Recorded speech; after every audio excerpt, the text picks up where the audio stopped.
Salut! Dans cette capsule, il sera question d'étudier efficacement en formulant des questions. On va pas se le cacher, étudier pour un gros examen d'histoire, c'est pas évident. Ça l'est encore moins quand on utilise des techniques qui sont pas efficaces, comme par exemple le fait de lire et relire encore la même information. Ça doit arriver à toi aussi de préparer un examen et de regarder tout ce que tu as étudié et de te dire que c'est impossible que tout ça te rentre dans la tête. Tu as peut-être un peu raison, parce que si tu te contentes de lire tes notes de cours, c'est en effet presque impossible que tout ça te rentre dans la tête. Pour réussir à faire entrer un maximum d'informations dans ta mémoire, il va falloir travailler non pas plus fort, mais différemment. Tu vas devoir transformer l'information, la reformuler, la synthétiser, la remâcher, bref, tu vas devoir te l'approprier. Ça peut avoir l'air compliqué comme ça, mais dans le fond, il y a des méthodes qui sont bien faciles, comme par exemple le fait de se formuler des questions et des réponses avec la matière qu'on cherche à étudier. Tu peux faire ça bien simplement avec un papier et un crayon. Mais je vais te présenter aujourd'hui deux applications qui sont bien utiles pour étudier par questionnement lorsqu'on sait bien les utiliser. Je vais d'abord te présenter Quizlet. C'est une application qui donne accès au site pédagogique du même nom. Même si tu peux l'utiliser pour autre chose que ça, ce que je te montrerai plus tard, c'est une application qui est faite d'abord et avant tout pour faire des listes de vocabulaire. Alors, pour te créer une liste, tu lances l'application, puis tu vas utiliser le petit plus dans le bas, puis tu vas choisir l'option Créer une liste. En haut, à gauche, tu vas pouvoir lui donner un nom et si tu veux, tu vas pouvoir ajouter une description.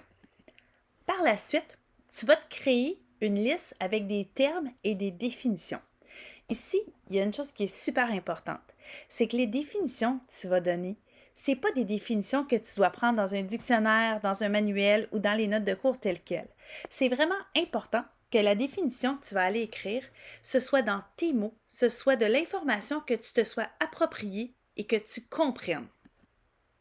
Mais même si je te conseille d'écrire les choses dans tes mots, ça ne veut pas dire que tu peux écrire n'importe quoi ou que toutes les réponses sont bonnes.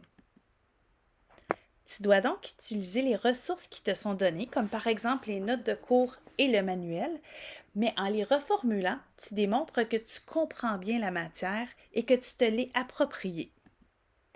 Je le sais bien que dans un examen d'univers social, c'est pas ça qu'on demande le plus des questions de vocabulaire, mais de maîtriser le vocabulaire de base du chapitre, c'est un essentiel, c'est un incontournable, c'est ce qui va te permettre de bien comprendre le reste de la matière.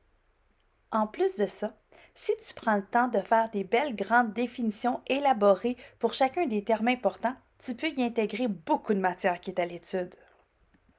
Quand tu as terminé d'entrer les termes désirés, sauvegarde la liste. Tu pourras y retourner et en ajouter quand tu voudras. À partir du moment où ta liste est sauvegardée, tu pourras l'utiliser dans les différents modes. Par exemple, dans le mode apprendre, tu auras une définition avec un choix de différents termes en guise de réponse.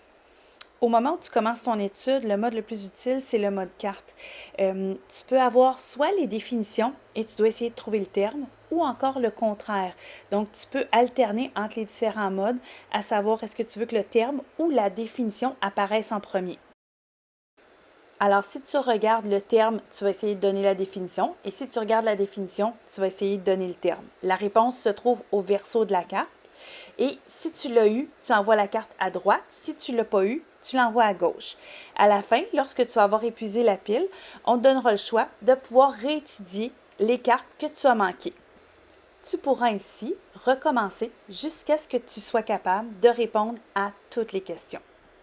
Mais comme je l'ai dit un peu plus tôt, tu n'es pas obligé de te servir de Quizlet uniquement pour te faire des listes de vocabulaire. Par exemple, tu peux l'utiliser pour te faire des listes de questions et de réponses par rapport avec la matière.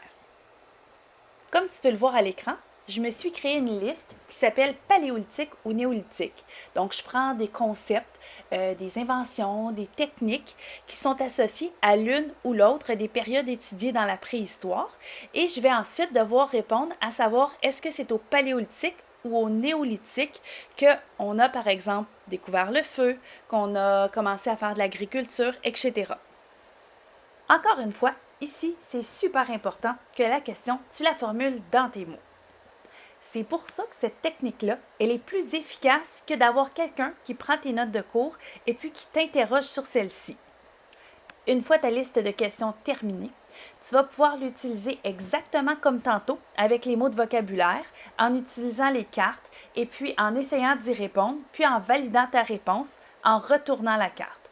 Tu pourras encore une fois tasser la carte à droite si tu l'as eu, à gauche si tu ne l'as pas eu et recommencer jusqu'à ce que tu sois capable de répondre à l'ensemble de ta liste. Alors, si on récapitule, Quizlet, c'est un bon outil d'étude qui te permettra de te faire soit des listes de vocabulaire ou des listes de questions et réponses dans tes propres mots pour bien t'approprier la matière.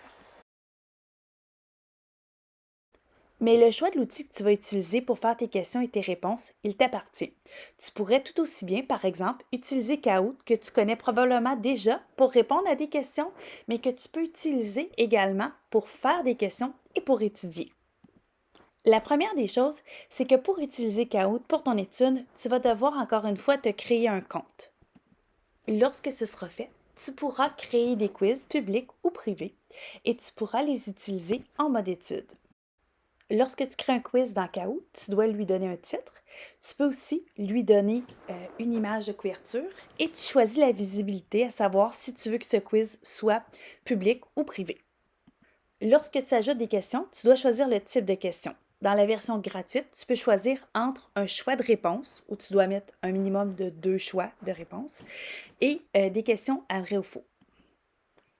Après avoir énoncé ta question, tu dois proposer des réponses et tu dois indiquer laquelle des réponses est la bonne.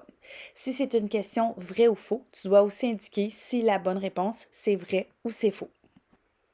Attention, pour bien utiliser Kahoot en mode étude, on doit formuler des questions qui se répondent bien sans avoir le choix de réponse. Vous allez comprendre pourquoi quand je vais vous montrer comment utiliser le mode étude. Donc, une fois que ton quiz est terminé, tu vas pouvoir sélectionner 2 options, étudier ou jouer. Le mode étudier comprend 3 possibilités. Alors, il y a les flashcards. Dans les flashcards, tu vas pouvoir faire comme on a vu dans Kahoot tantôt, c'est-à-dire tu vas avoir les questions, puis tu vas pouvoir tourner la carte pour voir si tu as eu la bonne ou la mauvaise réponse.